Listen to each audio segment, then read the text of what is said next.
1 week పైన holidays వస్తున్నాయంటే ముందే పిల్లలతో ఎలా టైం స్పెండ్ చేయాలి అని రొటీన్ ప్లాన్ చేస్తాను. ఇది అంతకుముందు ఇయర్ దసరా హాలిడేస్ కోసం చేశాను అండ్ ఇది లాస్ట్ ఇయర్ సమ్మర్ హాలిడేస్ కోసం చేశాను. ఇది ప్లాన్ చేసే టైంలో కూడా పిల్లల్ని ఇన్వాల్వ్ చేస్తాను సో దట్ వాళ్ళకి ఇష్టమైనవి లేదా నేను ఏదైనా మర్చిపోయినా ఇంక్లూడ్ చేస్తాను. ఇంకోటి వాళ్ళని ఇన్వాల్వ్ చేసినప్పుడు వాళ్ళు కూడా ఈ ప్లాన్ ప్రిపేర్ చేసినట్టు ఉంటుంది కాబట్టి ఇంప్లిమెంట్ చేస్తారు. ఒకవేళ ఏదైనా ప్లాన్లో ఉన్నది నేను ఇంప్లిమెంట్ చేయడం మర్చిపోయినా వాళ్ళు ఆ షెడ్యూల్ చూసి నెక్స్ట్ ఇది అమ్మ అని చెప్తారు. ఫస్ట్ పిల్లలు నేను కూర్చొని డిస్కస్ చేస్తూ రఫ్గా రాస్తాను. ఆ తర్వాత అంతా ఓకే అయ్యాక నీట్గా ఒక పేపర్లో రాసి వాళ్ళకు కనిపించేలా అతికిస్తాను. ప్రతి దాంట్లో నేను కంపల్సరీ ఇన్వాల్వ్ అవ్వడానికి ట్రై చేస్తాను.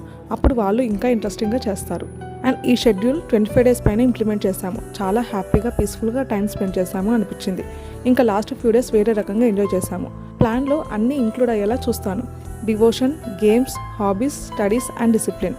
పిల్లలకి ఈ ఏజ్లో కొన్ని బేసిక్స్ నేర్పిస్తే మిగతావి ఈజీగా నేర్చుకుంటారు. For example English, Telugu reading skills. ఈ స్కిల్ కోసం స్టోరీ బుక్స్ కొనిస్తే బెటర్. స్కూల్ బుక్స్ అంటే వాళ్ళకు అంత ఇంట్రెస్ట్ ఉండదు. వాళ్ళతో పాటు పక్కన కూర్చొని వింటూ చదివిస్తాను. ఒకవేళ మిస్టేక్ చదివితే తిట్టకుండా అలా కాదు ఇలా అని చెప్తాను. మ్యాథ్స్లో బేసిక్స్, అడిషన్, సబ్ట్రాక్షన్, మల్టిప్లికేషన్ అలా కలిసి పెయింటింగ్స్ వేసేవాళ్ళం. గేమ్స్ అయితే మనం చిన్నప్పుడు ఆడుకున్నవి ఆడిస్తాను. చిట్స్, వనగుంతలు, కుంటిబిచ్చ అలా. డివోషనల్గా అంటే హనుమాన్ చాలీసా చదివిస్తాను. ఇది చదివారు అంటే ఇంకా తెలుగు కూడా పర్ఫెక్ట్గా చదవగలరు. ఇలా షెడ్యూల్ రాయడం ఎంత బాగా యూజ్ అవుతుంది అంటే ఈవెన్ మా పాప కూడా తనకు నచ్చినవి ప్లాన్ చేసుకుంటుంది. ఏదైనా రాయడానికి ఇష్టపడతారు. ఇప్పటి నుండే వాళ్ళ టాస్క్ ఏంటి అని జర్నలింగ్ స్టార్ట్ చేస్తారు. అండ్ ఇక్కడ చూడండి, నాకు హోమ్ డెకర్ అంటే చాలా ఇష్టం. రూమ్ మేకౌట్ చేసే ముందు ఒక పేపర్లో రఫ్ స్కెచ్ వేస్తాను. సేమ్ అలాగే మా పిల్లలకి ఒక విష్ బాక్స్ అని ఇచ్చాను. దాంట్లో వాళ్ళకి ఏం కావాలో అన్నీ రాసి పెట్టమని చెప్పాను. దానికోసం మా పాప తన రూమ్ ఎలా ఉండాలో డిజైన్ చేసి వేసింది. సో మనం ఎలా ఉంటే మన పిల్లలు అలాగే ఉంటారు అనడానికి ఇంతకంటే ఇంకెలా తెలుస్తుంది?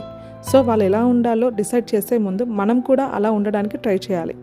మెయిన్గా వాళ్ళతో అలా టైం స్పెండ్ చేయాలి అంటే ముందు నేను వర్క్స్ అన్నీ కంప్లీట్ చేసుకుంటాను. ఒకవేళ అయిపోయకపోయినా వాళ్ళని ఇన్వాల్వ్ అవ్వమంటాను. వాళ్ళ చేతులతో స్టార్టింగ్ అంత పర్ఫెక్ట్గా చేయరు, బట్ చేస్తూ చేస్తూ మెల్లగా పర్ఫెక్ట్ అయిపోతారు. పర్ఫెక్ట్గా చేయట్లేదు అని అరిచి వద్దు నేను చేసుకుంటాను అంటే ఇంకా వాళ్ళు ఎప్పటికీ నేర్చుకోలేరు.